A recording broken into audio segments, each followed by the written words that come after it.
Hello and welcome back. Today is challenge lock day. Reached in the bucket that Bobby Keyz sent me and pulled out an arrow. This arrow happens to be penned by Texas Jim. A little kick. Kind of looks like a reverse schleg. But at any rate, I thought we'd put it in the vise and see what we got here. Let's see, y'all.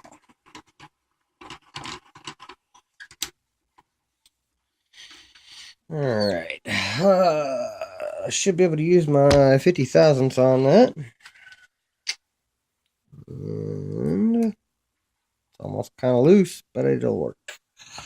And I'm just going to use my gem style pick. I've been pretty fortunate with that and I'm liking it. So we're just going to use that. Let's zoom in for you guys. Get a good view of what's going on. You can see any kind of movement. I'll start in the back of the lock as I normally would.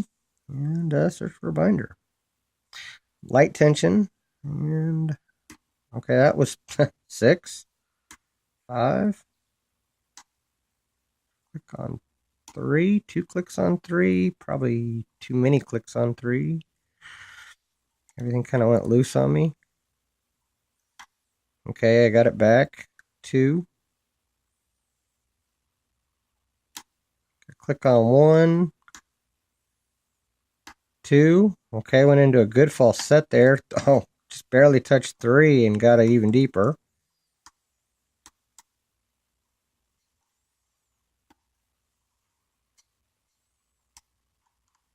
Okay, and for counter. Okay, I had counter on 4 and it clicked on me. Oh, 2 and got even deeper false set.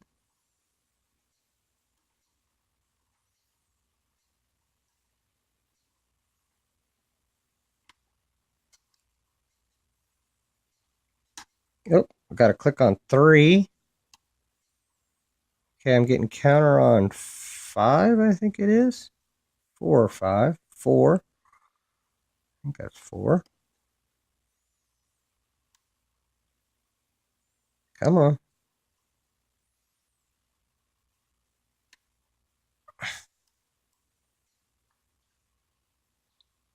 Okay. Oh, there we go. Come on. Got him. Okay, very good. It's open. Wow. All right. It is picked. Let's zoom out for you guys and see what we got here. It's Texas Jim. Set him right there. Pull my device there. Grab my... Oh, crap.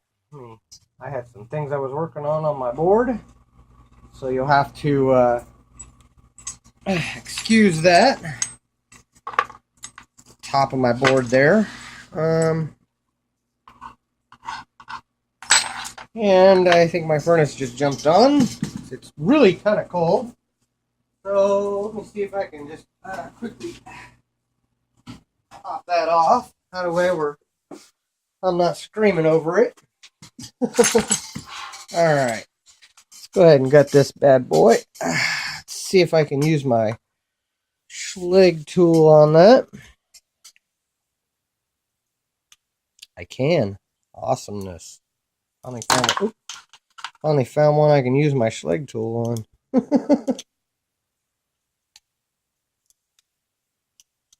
There we go.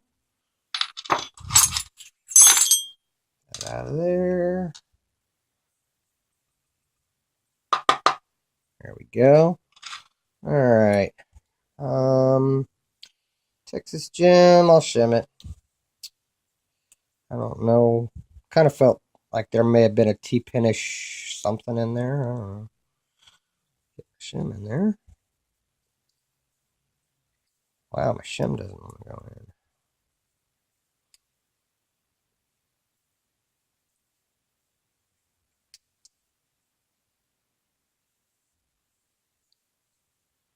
Alright, we're just going to chance it. Should be alright. Keep ends towards me. There we go. Alright, it is a 6-pinner. Pick real quick. It's like 1 was really down low. Had to lift it all the way up. Same on 4, 5, and 6 is way down there too. Alright. So see here, had a nicely serrated in 1. A serrated in 2. Serrated in 3, 4, 5.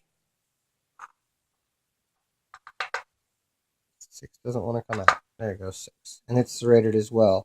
So every one of those is serrated. Nice, sharp serrations.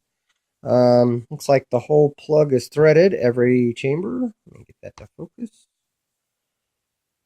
There we go. You can see all those threads in every chamber. Nicely serrated. Alright. They're nicely threaded. And let's see what the magic is upstairs. I am going to mark this because it is not marked.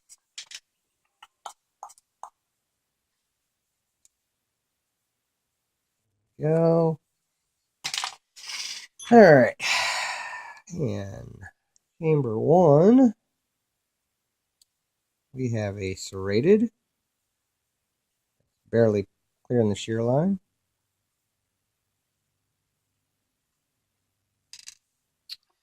And he's kind of a serrated spool. Go ahead and get that spring out. Nice small spring. 2, we have another serrated pin. Very serrated. Nice sharp serrations on that one. Another small spring. 3, looks like a spool.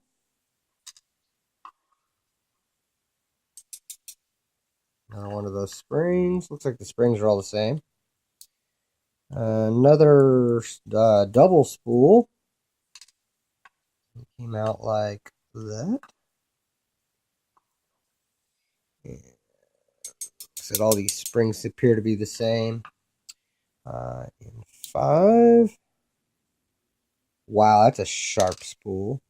Or sharp serrated. I don't know if you kind of like an ASA spool, but it's, I'd say, more serrated. It's just one serration. Very sharp. And another one of those copper springs. And then in 6, what I'm going to do, what I've seen everybody else doing, just go from the back.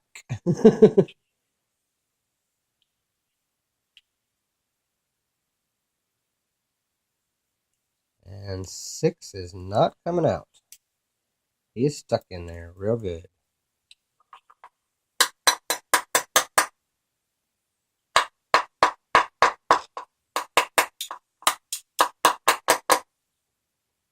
Alright. Alrighty.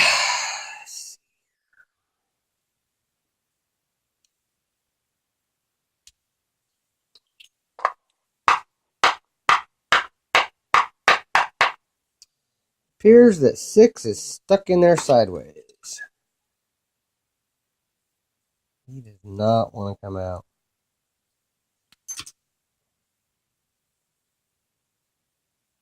Push down on him maybe and get him to push up. Yeah, he's stuck in there real good.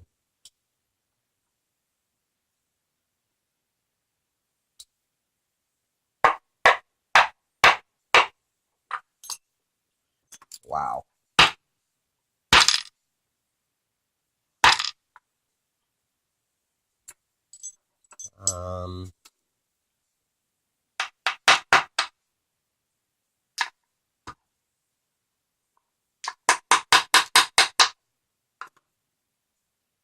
Well, he's stuck in there real good. I may see if I can play with that a little bit, but I just beat on this thing a lot. It's not coming.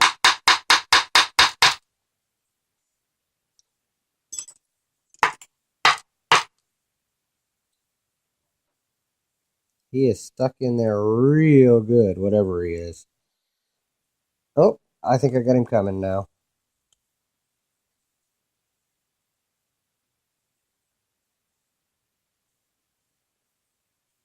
All right, got him. And he was another one of those spools with a, get that spring out or not.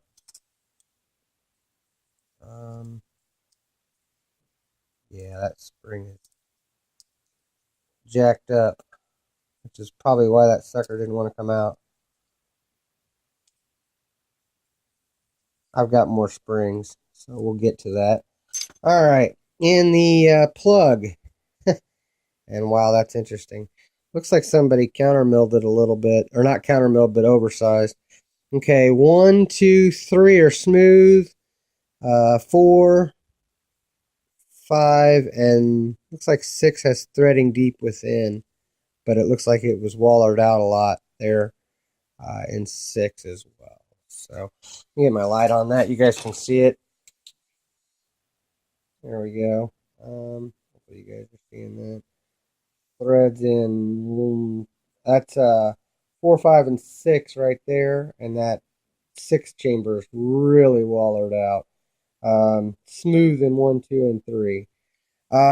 That's what was inside of this Texas Jim lock. Let's show a close-up of these pins since I spent such a long amount trying to get them out of the lock. Let's see here. There we go. Nice serrated pin in 1. Key pin. Flip that around the right way.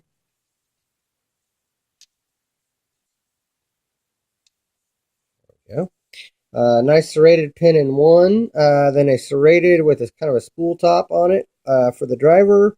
Copper spring. Serrated key, driver. Serrated key pin in 3 with a spool. In 4, I had a serrated key pin with a double spool. In 5, it looks like we had a serrated with a kind of a 1 serration sharp, kind of like what the Asa spools used to be like. And then in 6, we have a serrated and a double spool that get caught in the plug. Which, by the way, I was wondering about this. I don't know if you guys can see those threads a little bit better in the plug if I do it this way. Yeah, you can kind of see them there like that. Anyway, at any rate, that was what was inside of this Texas Jim Arrow. Thank you, Bobby Keyz, for sending it to me. I really appreciate the lock. I was going to go over that 600. So what I'm going to do is I'm going to set this forward and go over that 600 real quick. I was going to do this on video, but it didn't happen because I fought trying to get this thing out of there. This little pin right here is what we were seeing down the shackle hole. And basically you got to push that in and then push the core through to get it out. And then it all comes out and you just have a normal standard actuator in there. Just like your normal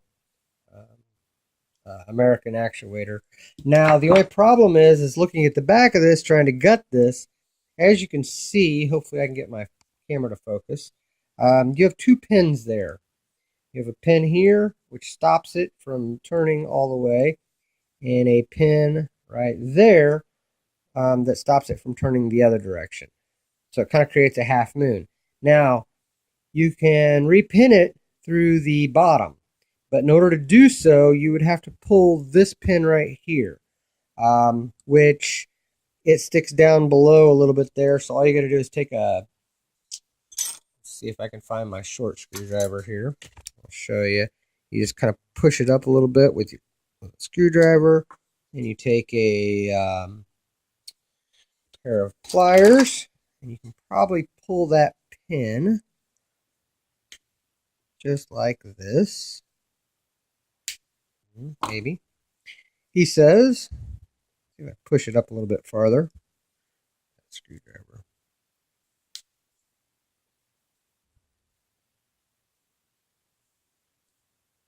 There we go. Now I should be able to pull that pin out. There we go. See, that pin came out. Now what I can do to rekey this is turn it all the way upside down. And now I can get to these pins. And what I'm going to do, And I don't normally do, but we're going to do. It's because I got my pinning tray full of Texas Jim stuff.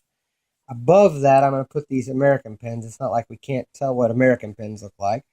And we can at least see what the key pins look like. Let's see here.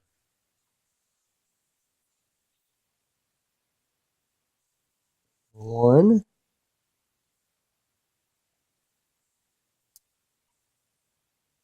Might be able to get this out. So this is going to be a really, really long video. There we go. One. Standard. Which we knew that these were all standards. Two.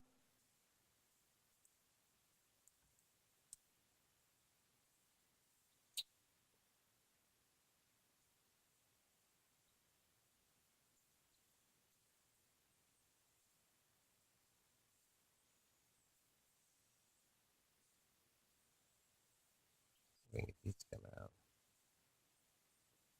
There we go. If I can get them all above the there, then I'll just pull them all out with the there we go.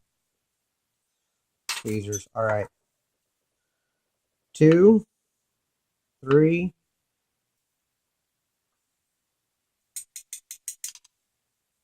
That was 5.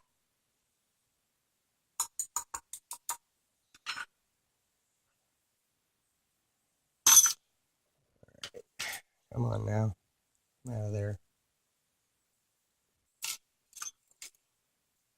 And 6. Or I mean, and 4. I'm sorry. Now, so I can actually repin this to a key now. As far as getting the driver pins out, I would have to I think we would have to push that other pin, pull that other pin out, and I don't think I can do that.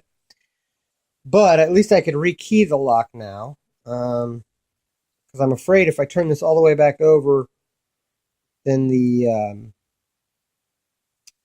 driver pins wouldn't have enough room to fall down. I don't know if they'd fall all the way down in there or not. Depends on how tall those driver pins are. Well, worst case scenario, I'd have to pick it up. So we'll check it out. Let's see if I can get those driver pins out. Oh, no, because then the springs will come. No, we don't want to do that. Yeah, the only way to get to the driver pins is to pull this other pin and gut it. And I can't get to that pin very well, so I'm not going to. But at any rate, it had all standards in it. As far as gutting wise, I wouldn't suggest it. Rekeying it, that's how you're going to rekey it. That's going to be the easiest way. Of course, I have American key right here. Should be able to do that right like that. You just put the key in and set your bitting to that and make sure it turns smoothly, and then you have a key made, or a key to this lock. So yeah, that's how you'd rekey it. But as far as repinning the upstairs, I don't think you'd want to do that unless you pull this pin. Hope that was helpful. Thank you guys for watching. Thank you for your time, and don't break the law. Thank you again, Bobby Keyz.